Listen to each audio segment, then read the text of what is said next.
गुरुर्ब्रह्मा गुरुर्विष्णुः गुरुर्देवो महेश्वरः गुरुसाक्षात् परं ब्रह्म तस्मै श्री गुरवे नमः। तस्मै श्री गुरवे नमः। सब हो गया? मैंने बहुत बढ़िया। तो स्वामी जी आपको भी सुनाना है एक्सपीरियंस आपका, सबसे बढ़िया एक्सपीरियंस कौन सा है? हमने कहा सुनो, आप लोगों ने जो बताई ना बातें वो भूत की बताई। हम जब वहां गए थे तब ऐसा हुआ था। भूत के अनुभूति का केवल हमको स्मरण होता है, स्मृति होती है, लेकिन असली सबसे बढ़िया अनुभव क्या है? अनुभव है अपने इस समय होने का। देखो, अपने अस्तित्व का जो भान है, यह वृत्ति के माध्यम का अनुभव नहीं है। बाकी आप कोई भी चीज करो। जब हम छोटे थे तब गिल्ली डंडा खेलते थे। जब हम वहां भूकंप में गए तो हमारे जाने के बाद 2-4 बिल्डिंगें और गिर गई। देखो, तो ये जितने भी बातें हैं ये स्मृति से आती है, और यह स्मृति जो है इसका कोई ठिकाना नहीं, कभी रहेगी कभी नहीं रहेगी। लेकिन जो अपने अस्तित्व का भान है वह हमेशा वर्तमान में रहता है। तो इसमें अपनी स्थिति बना के रखना, यह हो गई योग की। इसीलिए यदि हम प्रियमाणाय, मेरे प्यारे योग हितकाम्यया, तुम्हारे भलाई के लिए मैं बता रहा हूं, यह हो गई विभूति। उसी प्रकार से न मे विदु सुरगणाः प्रभवम न महर्षयः, तो मेरा जो प्रभव है, मेरा जो अस्तित्व है, ये हो गई योग की स्थिति। और सुरगणाः महर्षयः न विदु, ये हो गई मेरी विभूति।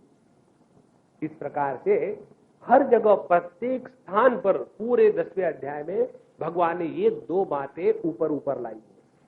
अब तीसरे श्लोक में कहते हैं, यो माम अजम अनादिम च वेत्ति, मैं अजन्मा अनादि हूं। यह होगी योग की स्थिति। कल हमने देखा था कि हमको अपने जन्म मृत्यु का अनुभव नहीं है और अपने प्रारंभ का अनुभव नहीं है। हम कब शुरू हुए? हम घर से शुरू हुए 5 बजे, लेकिन हमारा अस्तित्व कब प्रारंभ हुआ किसी को इसका अनुभव आ ही नहीं सकता, क्योंकि हमारा कभी अभाव ही नहीं था। तो प्रारंभ कैसे होगा? प्रारंभ तो उसका होगा ना कि जिसका कभी अभाव था। इस प्रकार से यहां माम अजम अनादिम च वेत्ति, ये होगी योग की स्थिति। और लोक महेश्वरम वेत्ति, इस संपूर्ण विश्व का अंतर्यामी रूप से और बाहर से नियंत्रण करने वाला जो है वह मैं हूं। यह लोक महेश्वर, ये परमात्मा की विभूति हो गई।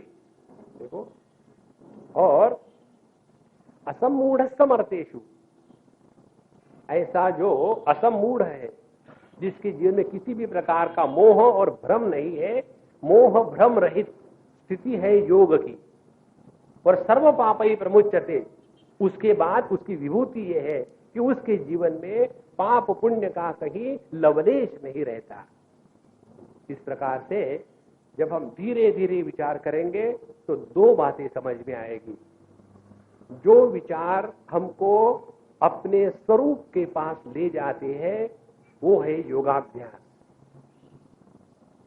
और जब हम जगत के साथ व्यवहार कर रहे हैं तो जगत के साथ व्यवहार करते समय वहां परमात्मा के अस्तित्व की भावना करना, यह है विभूति का अभ्यास। 2 बातें। तो पहले योगाभ्यास और फिर साथ साथ विभूति का अभ्यास। ये 2 बातें जब तक हमारे जीवन में नहीं चलेगी तब तक के हम आध्यात्मिक जीवन जी रहे हैं, यह कल्पना मात्र रह जाती। इसलिए अपने स्वरूप के तरफ अंतर्मुखी होना, यह वेदांत के श्रवण मनन निधिध्यासन से और जगत के साथ व्यवहार करते समय केवल भक्ति मार्ग से जो जिसको जहां जहां जब जब मैं देखता हूं वह केवल परमात्मा मात्र है। ये दोनों बातें जब साथ साथ चलेगी तब आगे जाकर भगवान बताएंगे कि वह अविकंप योग को प्राप्त हो जाता है। हमको भूकंप मालूम है, अविकंप मालूम नहीं। तो यहां तक हमने कल देखा था। अब भगवान अपने यह जो योग और विभूति का स्वरूप है वो 3 प्रकार से बताएंगे अगले 3-4 श्लोकों में। एक तो बताएंगे आध्यात्मिक दृष्टि से, दूसरा बताएंगे आधि दैविक दृष्टि से, और तीसरा बताएंगे आधि भौतिक दृष्टि से। तो जितना भी आध्यात्मिक, आधि भौतिक और आधि दैविक है, ये सभी की सभी मेरी ही अभिव्यक्ति है। इस प्रकार से जब हम तीनों प्रकार से परमात्मा को पहचानना शुरू कर देते हैं तब हमारा जो अंतःकरण है वह परमात्मा स्वरूप हो जाता है। ये बताने के लिए अब चौथे श्लोक से प्रारंभ करते हैं। चौथा श्लोक, बुद्धिर्ज्ञानम सम्मोहः क्षमा सत्यम दमः शमः सुखम दुःखम भवो भावः भयं चाभयमेव च। अब भगवान हमारे अंतःकरण में किस प्रकार से अभिव्यक्त होते हैं, पहले उन्होंने 7 बातें बताई। पहली बात बुद्धि, फिर ज्ञान, असम्मोह, क्षमा, सत्यम, दमश, शमः, 7 बातें। तो इस 7 प्रकार से परमात्मा हमारे हृदय में अभिव्यक्त होते हैं। माने परमात्मा के कारण, भगवान के कारण ये 7 बातें हमारे हृदय में स्वाभाविक रहती है। इनको समझने के पश्चात फिर हम इसका एक सुंदर विश्लेषण करेंगे। पहली बात बुद्धि। अपने भगवद गीता में ही 18वें अध्याय में जाकर के भगवान ने 3 प्रकार की बुद्धि बताई है। एक तो बुद्धि ऐसी है कि जो सात्विक बुद्धि है, दूसरी बुद्धि वो है जो राजसिक है, और तीसरी बुद्धि जो है वह तामसिक है। तो सात्विक बुद्धि कौन सी है? प्रवृत्तिम च निवृत्तिम च कार्याकार्ये भयाभये बंधम मोक्षम च या वेत्ति बुद्धि सा पार्थ सात्विकी। बुद्धि माने वो समझ, कौन सी समझ? जिसमें प्रवृत्ति और निवृत्ति, किसमें हमको अपने आप को लगाना है और कहां से अपने आप को निवृत्त करना है, ये जिसको समझ में आता है उस समझ को कहते हैं सात्विक बुद्धि। दूसरी बात कार्याकार्य, क्या हमारा कार्य है, कर्तव्य है, और क्या अकार्य है, अकर्तव्य है, यह विवेक जिस समझ में बुद्धि में है उसको कहेंगे सात्विकी बुद्धि। और तीसरी भयाभय, किसको डरना है और किसको नहीं डरना है, गलत कार्य करने को डरना है और अच्छे कार्य करने को नहीं डरना। तो ये जिस बुद्धि को समझ में आता है वह सात्विक बुद्धि। और चौथी बात बंधम मोक्षम च या वेत्ति, बंधन किसमें है और मोक्ष किसमें है, ये जिसके समझ में आ गया है वह सात्विक बुद्धि वाला है। तो ऐसी ये जो सात्विकी बुद्धि है यह उसी परमात्मा के प्रकाश से प्रकाशित होकर के हमारे हृदय में अभिव्यक्त होती है। इसको जरा समझ लेना ठीक से। फिर दूसरी बुद्धि है राजसिक बुद्धि। राजसिक बुद्धि में क्या है? कहते हैं यया धर्मम अधर्मम च कार्यमेव च अयथावत प्रजानाति। राजसी बुद्धि वो है जिसमें धर्म क्या अधर्म क्या है इसकी ठीक समझ नहीं है। ठीक समझ क्यों नहीं है? इसलिए नहीं है क्योंकि हमारे अंतःकरण में रजोगुण का जब प्रभाव होता है तब राग द्वेष जागृत हो जाते हैं।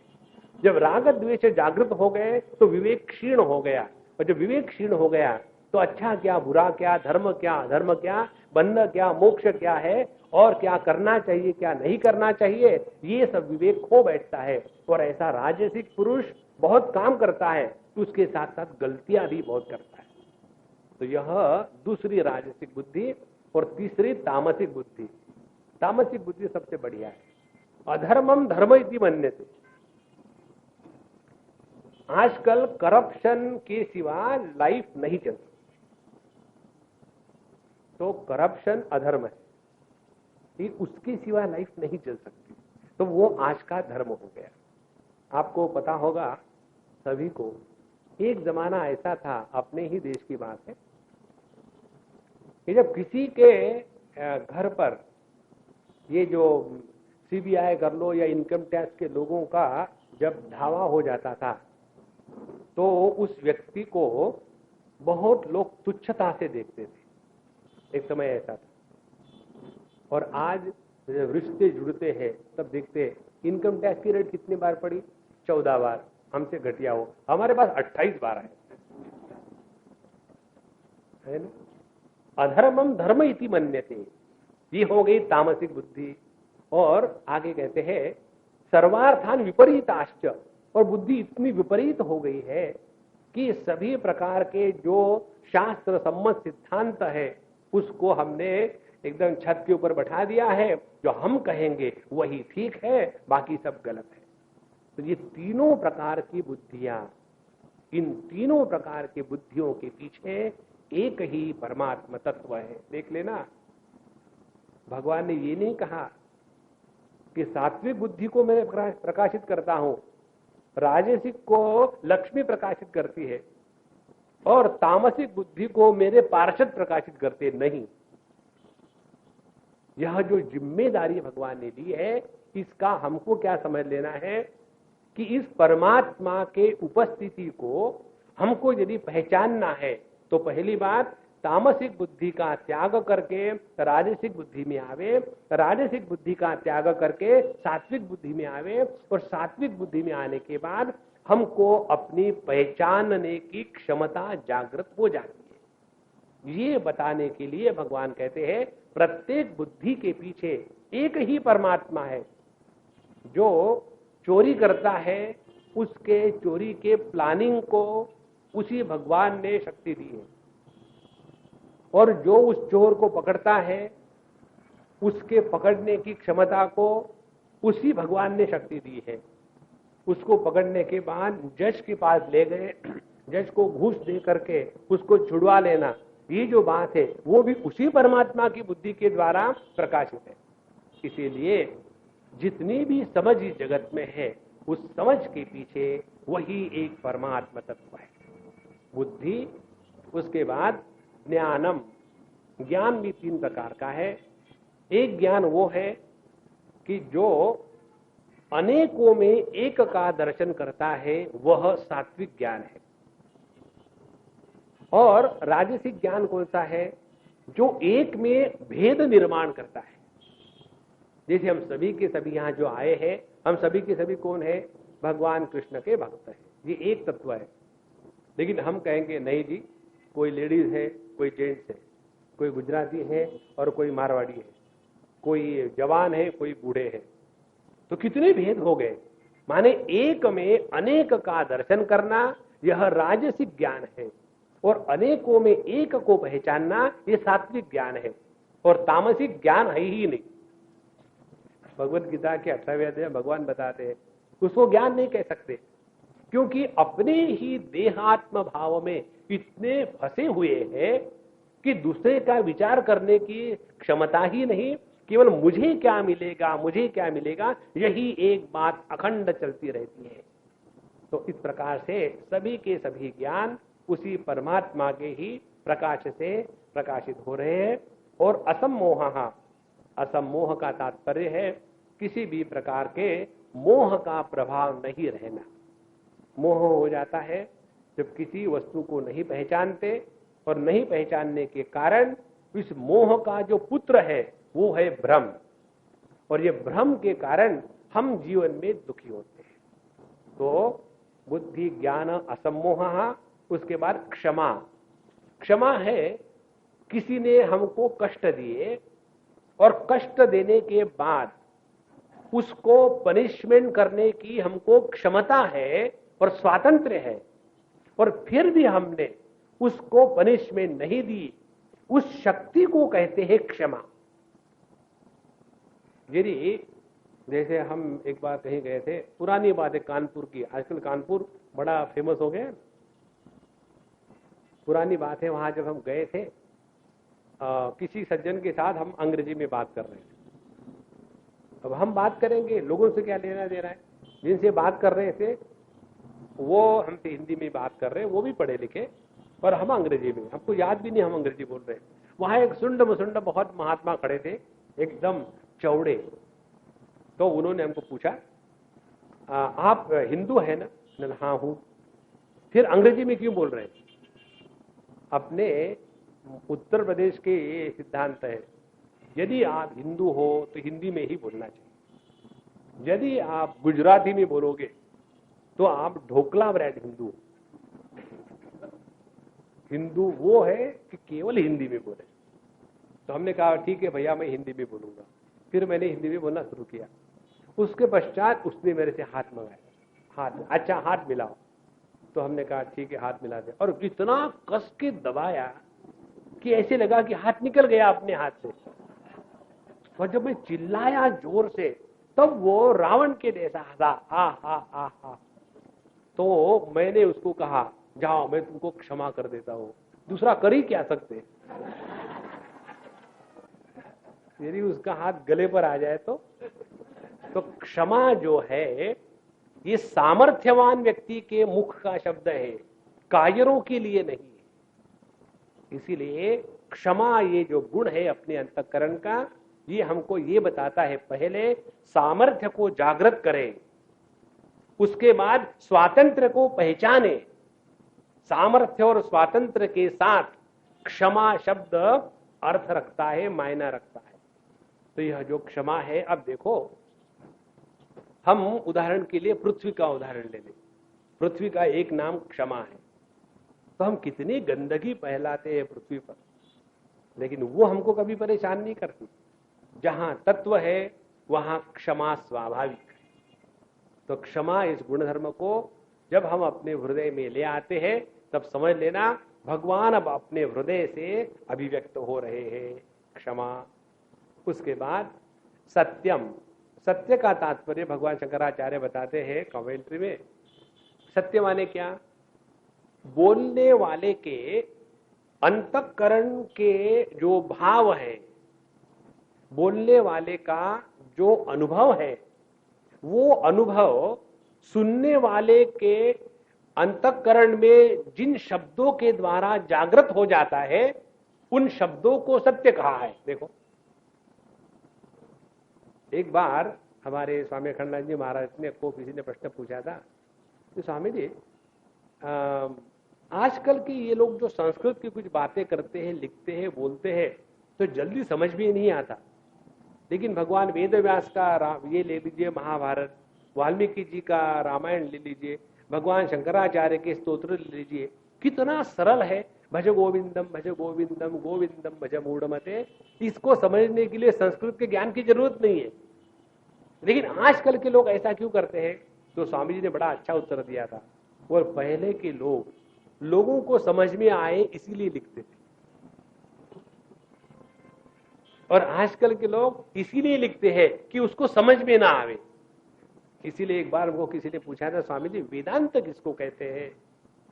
तो हमने उसको कहा वेदांत माने simple things made complicated is Vedanta. सीधी सीधी बातों को उल्टा फुरा फुरा करके बता दिया, अगला कंफ्यूज हो गया, फिर बाबा जी सोचते हाँ समझा, बड़ा कठिन है। तो सत्य का तात्पर्य है वक्ता के अनुभूति का जब आविष्कार श्रोता के हृदय में वक्ता के शब्दों के माध्यम से होता है, तो उसको कहते हैं सत्य वचन। सत्य के बारे में अनेक बातें शास्त्रों में मिलती है कि प्रत्येक सत्य सत्य नहीं होता और प्रत्येक असत्य असत्य नहीं होता। तो सत्य किसको कहते हैं? जिसके द्वारा सबका हित होवे वही सत्य है। देखो जो तीन शब्द आते हैं ना अपने तत्व के बारे में, सत चित और आनंद। सत यदि चित्त से अलग हो गया तो वो जड़ होगा, और यह सच्चित यदि आनंद से अलग हो गया तो किसी को नहीं चाहिए जो दुख देने वाला सत्य है।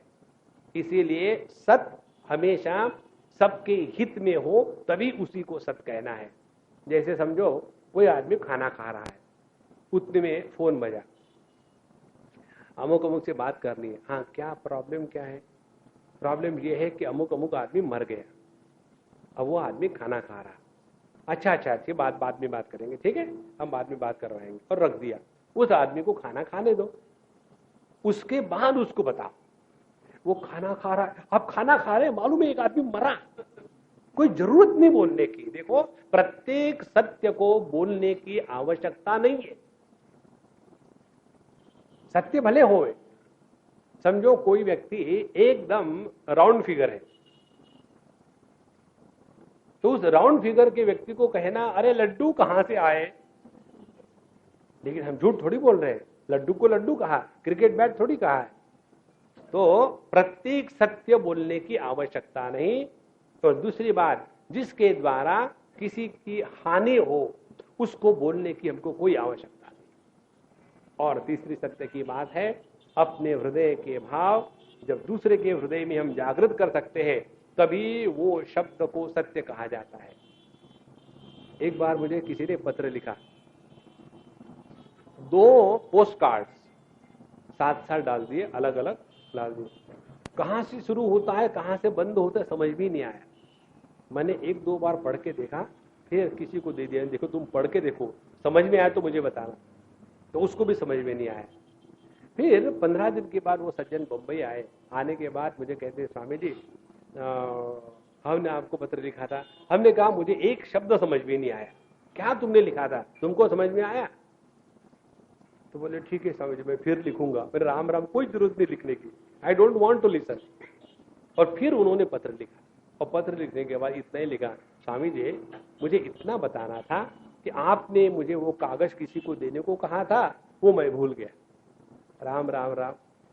ऐसी कठिनाई क्यों आती है? क्योंकि विचारों की स्पष्टता नहीं है। हम जो कहना चाहते हैं, जो करना चाहते हैं, जो सोचना चाहते हैं, इसमें कहीं तालमेल नहीं बनता। और इसके लिए सबसे बड़ी साधना ये है, चुप रहना सीखें। The lesser you talk the more organise you become. जितना ज्यादा दिन में, जैसे पोल्ट्री फार्म है, राम राम, शांत रहो। जितना आप शांत रहने का अभ्यास करेंगे, देखो अपने आप जो विचार है सॉर्ट आउट हो जाते हैं।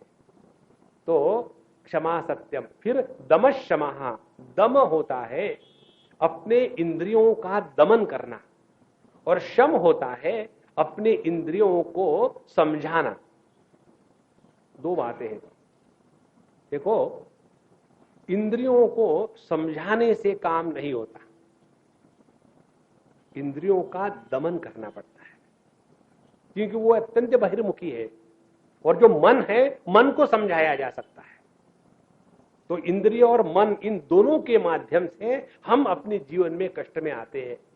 तो इससे निकलने के लिए 2 उपाय बताए भगवान ने। अपने इंद्रियों पर जब हम दमन करेंगे, उनका नियंत्रण करेंगे, तब समझ लेना कि व्यक्ति का जीवन अब ज्यादा भगवतमय हो रहा है। जिसके जीवन में नियंत्रण नहीं है वह अपने इंद्रियों का, इत्यादियों का गुलाम है। और क्षमा, अपने मन को नियंत्रण में रखना समझदारी के साथ। अब देखो, आप एक बार एक सज्जन हमको मिलने आए थे, बड़े दुखी थे, और आने के पश्चात अपनी समस्या रखी। स्वामी जी बताइए ऐसे कंडीशन में क्या करें? तो हमने बता दिया। तो स्वामी जी मैं इतनी बड़ी समस्या लेके आया था और ऐसे लग रहा अभी समस्या तो कुछ है ही नहीं, ये कैसे हो गया? हमने कहा कोई बात नहीं, घबराओ मत, मेरे से जब चले जाओगे, चप्पल पहनोगे, वही समस्या फिर बाहर आ जाएगी। इसमें क्या हो रहा है? यही हो रहा है, जब किसी समस्या को लेकर के जब हम प्रभावित हो जाते हैं तो छोटी चीज इतनी बड़ी लगती है। उसी समस्या को यदि हम दूर से निरपेक्ष भाव से, साक्षी भाव से देखने का अभ्यास करें तो जगत की कोई भी समस्या ऐसी नहीं है कि जिसके कारण हमारा मन विक्षेपित हो सकता है। एक बात स्पष्ट समझ लो, अपने मन को विक्षेपित होना है या नहीं होना है, ये निर्णय अपना होना चाहिए। एक उदाहरण आपको दे, देखो हम लोगों में यहां बैठे हैं, कभी कोई लेट आ जाता है और अपने बंबई है तो चारों तरफ गाड़ियों की आवाज चलती है। अब इसको लेकर के यदि हम में से कोई भी व्यक्ति डिस्टर्ब हो रहा है तो उसका अर्थ क्या है? उसका अर्थ यह है कि वो व्यक्ति हमको नहीं सुन रहा। देखो, यदि हमें कोई सुन रहा हो तो यहाँ की गाड़ी, वहां का लोगों का आना जाना, इसका प्रभाव आपके मन पर पड़ेगा ही नहीं। उसी प्रकार से इस जगत में यदि अपना लक्ष्य स्पष्ट हो तो जगत की कोई भी वस्तु आपको डिस्टर्ब नहीं कर सकती है। अच्छा ठीक है, बताओ लक्ष्य क्या हो? सिंपल बात है, लक्ष्य ये हो हमको किसी भी हालत में अपने मन को विक्षेपित नहीं होने देना। ये जीवन का लक्ष्य बनाओ। भगवान के प्राप्ति का लक्ष्य मत बनाना। प्लीज सेव भगवान। बेचारे उनके पीछे सब लगे हुए हैं, इसलिए वो भागते रहे। बाप रे, भगत लोग आ रहे, भागो। वेदांती आ रहे, सुपर भागो। अपने मन को किसी भी कारण से विक्षेपित नहीं होने देना, ये जीवन का लक्ष्य बनाओ। और हम आपको बताते हैं, यही लक्ष्य हमने अपने जीवन का बनाया है और उसके पीछे प्रेरणा के स्रोत है हमारे स्वामी अखंडनाथ जी महाराज। हमने जब उनके जीवन को देखा नजदीक से, किसी ने भी उनको कभी भी विक्षेपित होते हुए नहीं देखा। तो वो अपने जीवन का लक्ष्य है। यदि उसको लक्ष्य बना के रखेंगे तो पहले समझो हम 1 मिनट में 30 करोड़ बार विक्षेपित होते हैं, तो प्रयत्न करते करते धीरे धीरे धीरे धीरे हो जाएगा। इस प्रकार से क्षमः, अपने मन को समझा करके शांत रखना। दमः, इंद्रियों को जबरदस्ती से नियंत्रण करना। इंद्रियों को यदि समझाने के लिए जाओगे तो गड़बड़ हो जाएगी, उनको डंडा लेके बैठा, नहीं माने नहीं। एक बार एक लड़के ने प्रश्न पूछा था इसी को लेकर के कि स्वामी जी ये बताइए कि इज इट नॉट सेपरेशन? जैसे उसने उदाहरण दिया, स्वामी जी समझो मुझे केला खाने की इच्छा हो रही है और आप कहते हैं कि नहीं खाओ, माने नहीं खाओ, तो हम नहीं खाएंगे। लेकिन यह क्या सेपरेशन नहीं है? मन को दबाना नहीं है? हमने कहा देखो प्रभु, पहले सेपरेशन ही करना पड़ता है, सेपरेशन होने के बाद फिर समझाना। और जब समझदारी आ जाती है तो ये जो सेपरेशन है यही सब्लिमेशन हो जाता है। कल का उदाहरण आपको दूं, मैं किसी के यहां गया था, छोटी सी बड़ी प्यारी सुंदर लड़की, 12-14 साल की, 12-13 साल की। और आजकल के लड़कियों के दिमाग में क्या कीड़े घुसेंगे भगवान जाने। उसके दिमाग में कीड़ा घुसा है, मुझे फिगर मेंटेन करनी। 12-13 साल की लड़की और खाना नहीं खाती, कितनी एक चपाती आधी चपाती खाएगी। माँ बाप परेशान, दोनों माँ बाप पढ़े लिखे डॉक्टर। वो बताते हैं तो अपने माँ बाप, तुमको क्या समझ में आता है? ये बड़ी ज्ञानी हो गई 10-12 साल की, कहीं कहीं टीवी में इधर देख लिया। और फिर जब हम गए, उन्हें ठीक है वो मेरे साथ खाना खाएगी। I will not eat. I said who cares, I am not asking you whether you will eat और नॉट, सिट हियर। उसको बैठाया और ठूस ठूस के 2 चपातियां, चावल, मिठाई सब कुछ खिलाई। और खिलाने के बाद मैंने भी खाई। और फिर मैंने कहा देखो बेटा सुनो, ये पानी की बोतल है ना, अभी तुम ऐसी जब तक हो तब तक खाना खाओ। जब तुम्हारा लोटा बन जाएगा तब खाना खाना बंद कर देना। अभी तुम्हारी उम्र ही क्या है? इस उम्र में यदि तुम खाना नहीं खाओगी तो तुम्हारी जो हड्डियां हैं वो प्लास्टिक की बन जाएगी। तुम्हारी जो मसल्स हैं वो एकदम कॉर्क के बन जाएंगे। और ये उम्र में यदि तुमने अपने हड्डियों को, मसल को तगड़ा नहीं बनाया तो जिंदगी भर क्रिकेट बन करके रहोगी, फिर काहे की figure. Okay Swami ji, I understood now, I will eat. यदि उसको पहले समझाना शुरू कर देते ना तो वो आर्गुमेंट करती। इसीलिए इंद्रियों का दमन करना चाहिए और फिर मन को समझाना चाहिए, तब जाकर के हम तत्व को पहचानने के लिए सक्षम हो जाते हैं। तो यह जो 7 भाव है, भगवान कहते मत्तहा एव, ये सभी मेरे अभिव्यक्ति के द्वार है।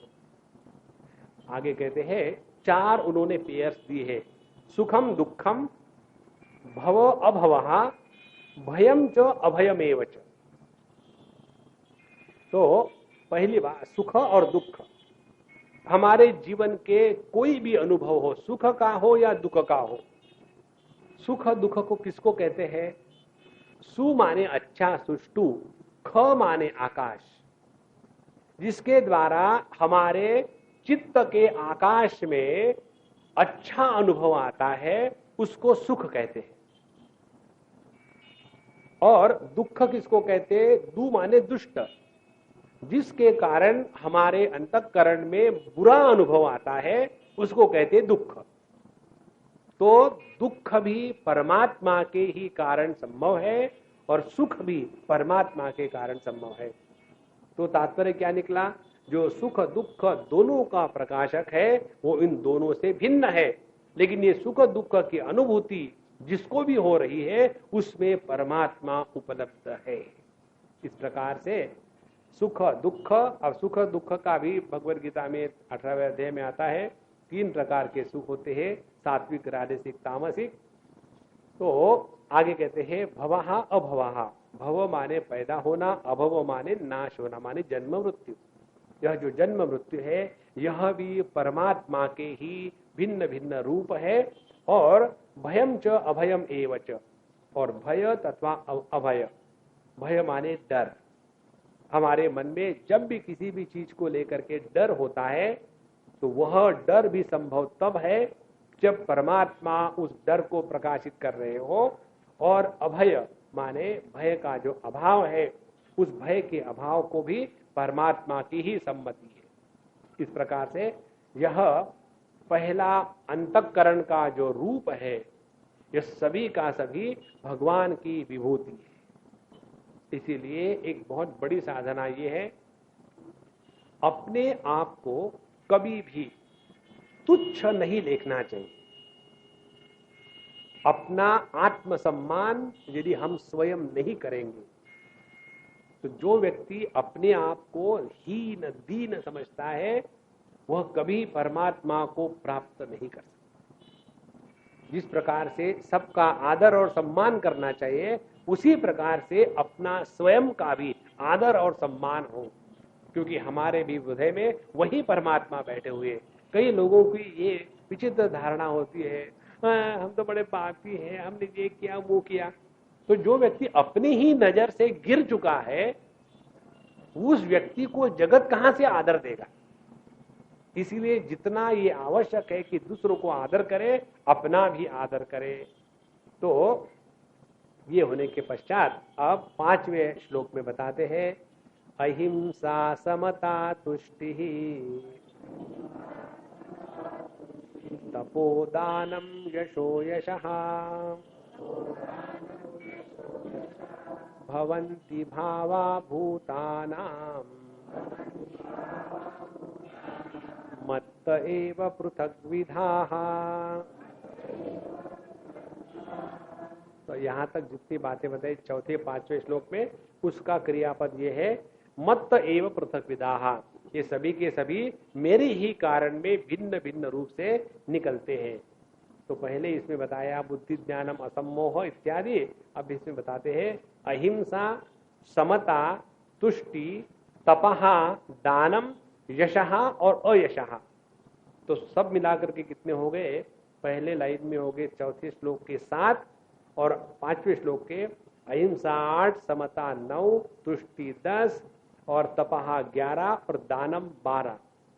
ये जो 12 अंतःकरण के भाव है, इन भावों में परमात्मा ही हमारे माध्यम से अभिव्यक्त हो रहा है। और उसके बाद 4 जो है वो जोड़े हैं।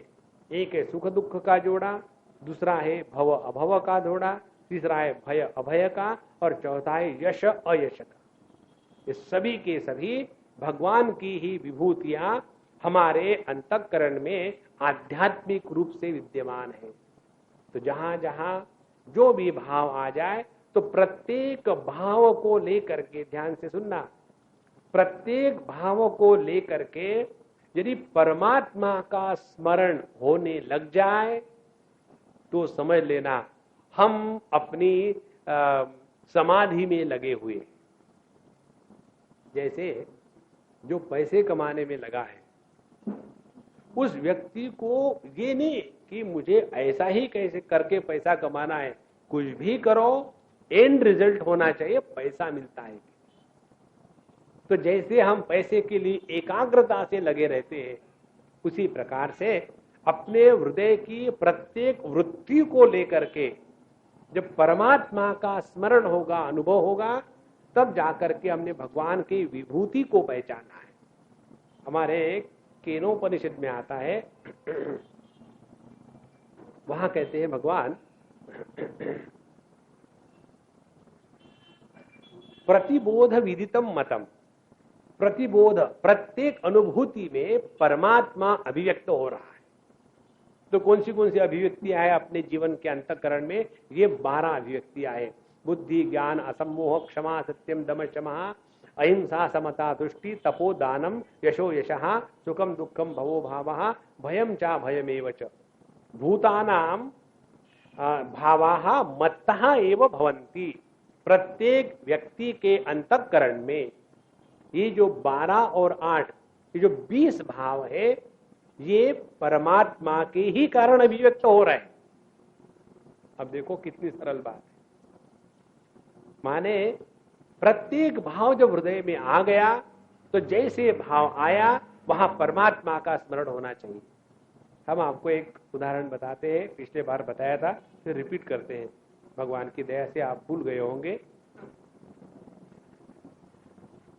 जैसे किसी का नाम समझो पुरुषोत्तम है, और उस पुरुषोत्तम जी के पत्नी को पूछा, पुरुषोत्तम का क्या अर्थ है? ये बिल्कुल एक क्षण में बाय डिफॉल्ट, कोई टाइम ही नहीं लगे। ये यदि उस पुरुषोत्तम के पुत्र को पूछे पुरुषोत्तम का क्या अर्थ है? Hitler, no doubt about it. यदि किसी व्याकरण के पंडित को पूछे पुरुषोत्तम का क्या है, तो कहेंगे ये है पुरुषाणाम उत्तमः, जो सभी पुरुषों में श्रेष्ठ है। वहां वो एक बहुव्रीहि समाज बना देंगे। और यदि भगवान कृष्ण के भक्त को कहे पुरुषोत्तम, माने हमारे भगवान पुरुषोत्तम, और यदि जिसका नाम है पुरुषोत्तम उसको पूछे पुरुषोत्तम माने मैं, देखो, तो इस पुरुषोत्तम अर्थ शब्द का ठीक ठीक अर्थ केवल उसी व्यक्ति ने जाना है जिसने उसको मैं के रूप में पहचाना है। तो प्रत्येक शब्द का अर्थ जब मैं के रूप में हम पहचानने के सक्षम हो जाते हैं, तब समझ लेना हमारी बुद्धि अब अंतर्मुखी हो गई है। तो अंतःकरण में ऐसे ऐसे भाव आ गए। कैसे? बुद्धि, ज्ञानम, असम्मोह, क्षमा, सत्यम, दम, शमः, या सुखम, दुखम, अहिंसा, समता, तुष्टि। प्रत्येक भाव के पीछे परमात्मा का स्मरण है, परमात्मा का अस्तित्व है। तब जाकर के हमने भगवान की विभूति को पहचाना है। अब इसके उदाहरण से समझ लो। कोई एक व्यक्ति आपको मिलने के लिए आता है, आपने कभी उसको जाना नहीं, और आप पूछे भाई कौन हो, कहाँ से आए, किस लिए आए हो, फिर वो आपको एक चिट्ठी देता है और वो चिट्ठी आप खोल के पढ़ लो और पता लगता है कि ये जो लड़का है ये तो मेरे पार्टनर का लड़का है। जहां पता चला ये मेरे पार्टनर का है, मेरे मित्र का है, या मेरा कोई अच्छा सगा संबंधी उसका है, जैसे पता चला अब हम उस लड़के को देख रहे हैं, लेकिन लड़के के पीछे जो है पहले हमने उसको देखा। जहां हमने उस लड़के के पीछे कौन है ये देखा, अपने आप उस लड़के को स्वीकार कर लिया। और यदि वो लड़का बताए कौन है, कोई भी हो, आपको क्या लेना है, बाहर जाओ, क्योंकि जब उसके पीछे क्या है ये जब तक नहीं पहचानेंगे तब तक कि उस बच्चे को स्वीकार नहीं करेंगे। इसी प्रकार से यदि हम अपने अंतःकरण के कोई भी भाव हो, उस भाव के पीछे रहने वाले परमात्मा की तरफ जब हमारा ध्यान जाएगा तो जगत के प्रत्येक अंतःकरण के भाव को हम प्रेम से स्वीकार करेंगे। देखो, कोई व्यक्ति गुस्सा करता है तो गुस्से को मत देखो, ये गुस्सा इसलिए कर रहा है कि जिंदा है, भगवान धन्य हो, करो गुस्सा, क्योंकि ध्यान गुस्से में थोड़ी है, वो जिंदा होने में है। कर लो गुस्सा जब तक जिंदा है, देखो जीवन मस्त हो जाता है। अच्छा, अहिंसा, अहिंसा का तात्पर्य है शरीर से, वाणी से, मन से किसी को भी हिंसा करने की इच्छा न होवे। और ये इच्छा कब नहीं होती, जब हम सब में एक तत्व को देखते हैं। और ये जो अहिंसा है, हम आपको केवल साधक के दृष्टि से बता रहे हैं कि हमारे मन में किसी भी प्रकार से किसी के भी प्रति मजाक में भी, सपने में भी दुर्भावना नहीं आनी चाहिए। यदि हम साधक हैं तो, यदि आप युद्ध के मैदान में हो तो हाथ में बंदूक लिए हैं, लेकिन अर्जुन के जैसा नहीं, मुझे तो सब पर दया आ रही है, इनको मारने वाला मैं कौन होता हूं, मैं तो बंदूक उतार देता हूं और चाहे वो मेरी छन्नी कर दे, मुझे कोई फर्क नहीं। तो ये अहिंसा नहीं है, यह कायरता है। इसीलिए अहिंसा का निर्णय अपना धर्म, अपना कर्म, अपनी परिस्थिति और अपना जो कार्य है इसको लेकर के निर्णय होगा। यदि कोई क्षत्रिय है युद्ध के मैदान में और बंदूक को छोड़ करके हाथ में माला ले ले तो उसको मार देना चाहिए, सीधी बात।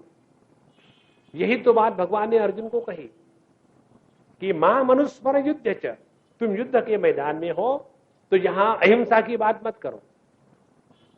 यदि कोई व्यक्ति समझो यज्ञ कर्म कर रहा है तो कोई भी यज्ञ कर्म करो तो उसमें कहीं ना कहीं खटखुट हो ही जाती है, एक दूसरों में झगड़े हो जाते हैं, या तो फिर एक दूसरे में दुर्भाव निर्माण हो जाते हैं, या यज्ञ कर रहे हो तो किसी से पैसा इकट्ठा कर लिया, किसी को दुखी बना दिया।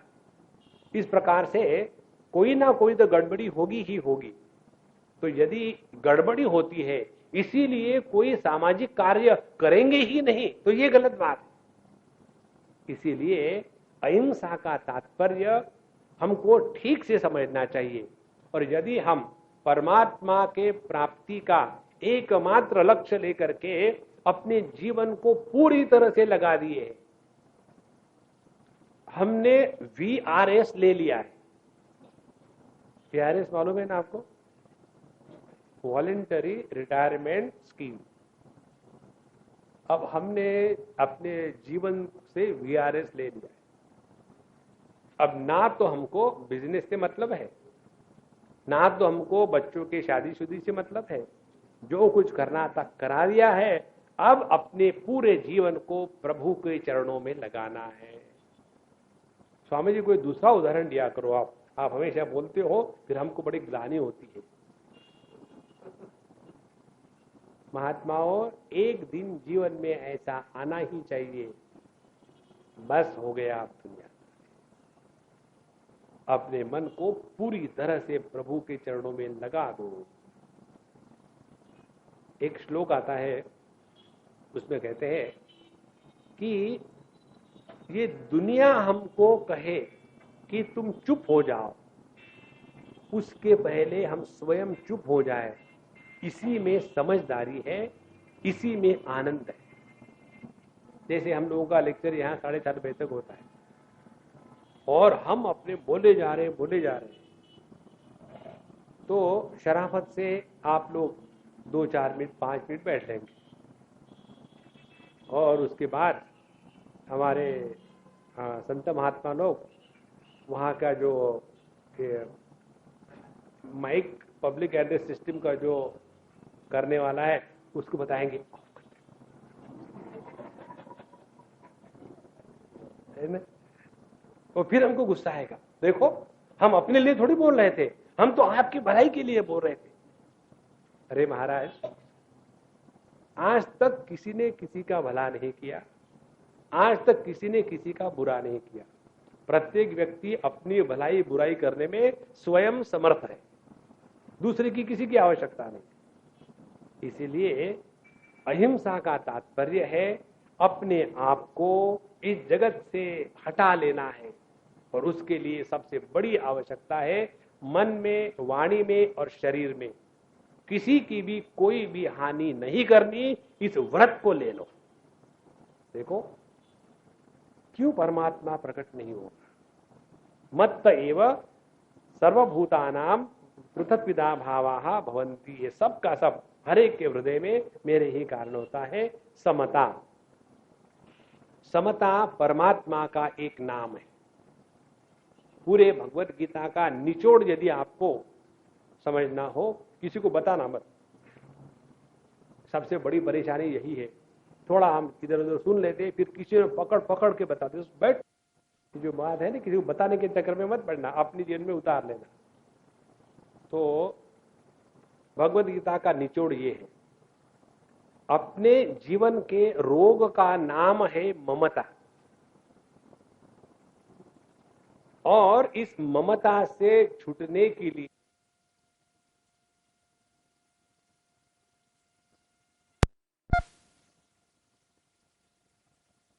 विद्या विनय संपन्ने ब्राह्मणे गविहस्तिनि शुनि चैव श्वपाके च पंडिताः समदर्शिनः।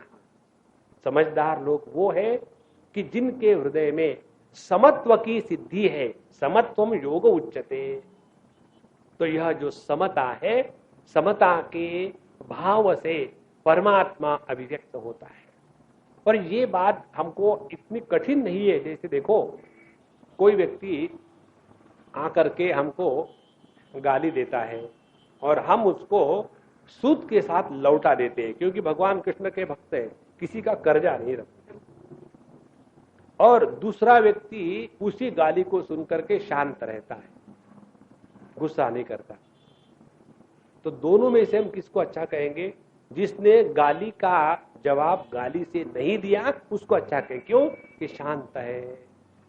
माने समत्व का महात्म्य हमारे सबके हृदय में है, बाहर से लाने की जरूरत नहीं है, उसको केवल समझना है, पहचानना है। अहिंसा, समता, तुष्टि ही। तुष्टि है संतोष। जीवन का सबसे बड़ा जो संपत्ति, धन दौलत है, वो है संतोष। जिसके जीवन में संतोष नहीं है वो व्यक्ति जिंदगी भर भोगते रहता है, दुखी रहता है। एक बार एक बाबा जी थे और वो डेली वेज पर रहते थे। डेली वेज पर माने उस दिन का उसी दिन हिसाब खत्म, पिछला कुछ बैक ब्रॉड फॉरवर्ड नहीं और अगले दिन के लिए कुछ रखना नहीं। ऐसा उनका जीवन चलता था। मस्त थे, फकीर थे। एक दिन उन्होंने सब कुछ कर लिया और जब सब झाड़ा विड़ा सोने के लिए, तो वहां एक पैसा निकल आया। अरे बाप रे, पैसा रह गया, क्या भगवान की लीला समझ में नहीं आ रही है। फिर उन्होंने सोचा ये पैसा मैं किसी ऐसे व्यक्ति को दूंगा कि जो मेरे से गरीब है। हमेशा दान अपने से गरीब को करते हैं ना, इसीलिए आप लोग महात्माओं को दान करते हो। तो जो हम ये 1 पैसा है किसी को देना है, तो किसको देवे किसको देवे, सुबह उठ करके परेशान, अभी पैसा मुझे किसी मेरे से गरीब को देना है। और ऐसा जब सोच ही रहा था, उधर से राजा की सवारी आ रही है और उस सवारी के साथ इतने सारे लोग बिल्कुल युद्ध की सामग्री लेके जा रहे हैं। तो उन्होंने पूछा कि भाई ये कौन है? बोले मालूम नहीं, ये अपने राजा है। हाँ, कहाँ जा रहे इतना सज धज करके? बोले दूसरे राज्य पर हमला बोलने के लिए जा रहे हैं, उस राज्य को जीत लेंगे। बोले हाँ, मेरा काम हो गया।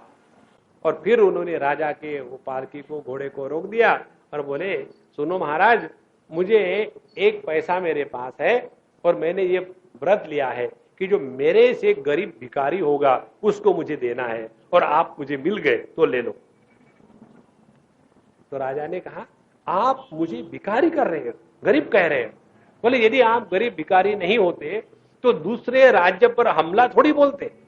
देखो, इसीलिए यह बहुत महत्व की बात है।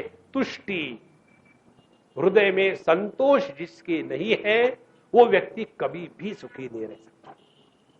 तो संतोष पैसे का, संतोष हमारे अगल बगल में जो लोग हैं वो ऐसे ही है। किसी को बदलने का प्रयत्न मत कर, किसी को टिका टिप्पणी करनी नहीं। ठीक है ना? सभी लोग भारतीय है ना, भारतीय लोगों के जो अनेक गुणधर्म है उसमें 2000 गुणधर्म ये है। पहला गुणधर्म, प्रत्येक भारतीय के लिए प्रत्येक समय चाय का समय। हम अभी गए थे साउथ अफ्रीका में, वहां लेट पहुंचे, कोई 1:30-2 बजे रात के। तो वहां जब पहुंचने के बाद जिनके घर गए, बोले Swami ji you take tea without milk और विथ मिल्क। हमने कहा महात्मा जी अभी रात के 2 बजे मुझे सोना है। तो स्वामी सो जाओ ना, कौन कहता है, चाय पी के सो जाओ, any time is T time. पहला भारतीय का लक्षण। दूसरा लक्षण, प्रत्येक भारतीय बॉर्न फिलोसोफर है। फिलोसॉफी किसको कहते हैं? When wisdom is made available for others it is called as philosophy. उसको अपने जीवन में नहीं उतारना। तीसरा, प्रत्येक भारतीय डॉक्टर है। हमारे गले का सत्यानाश कितनी बार हो गया है। आजकल मेरा गला ठीक चल रहा है भगवान की दया से। थोड़ा भी खांसो न करो, थोड़ा पानी पियो, एकदम 25 प्रकार के मेडिसिन आ जाते हैं। स्वामी जी ये जो दूध में हल्दी डाल करके उबाल करके आप पी जाओ तो ना रहेगा गला, ना रहेगा दर्द।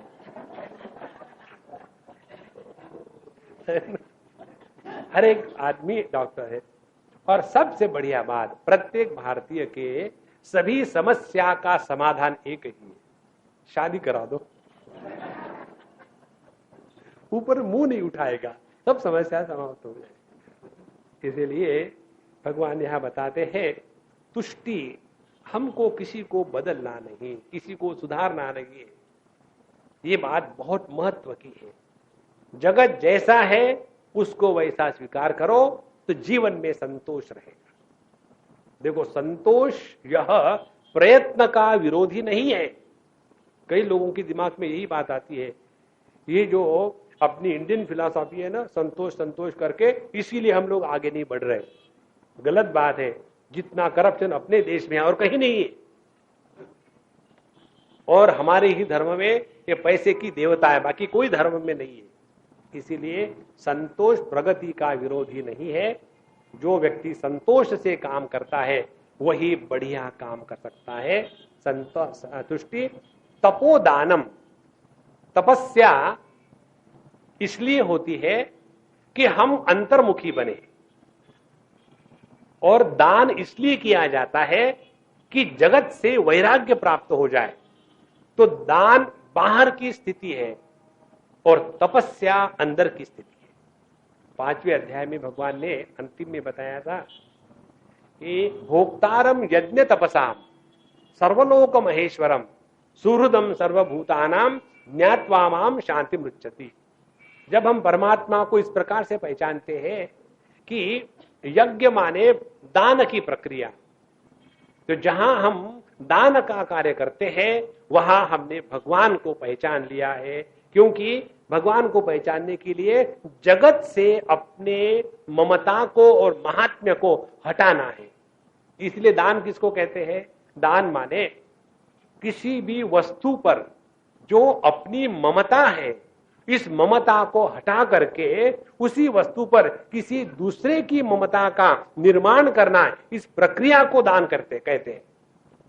और दान के पीछे सिद्धांत ऐसे है, जो दान करता है उसको आवश्यकता है,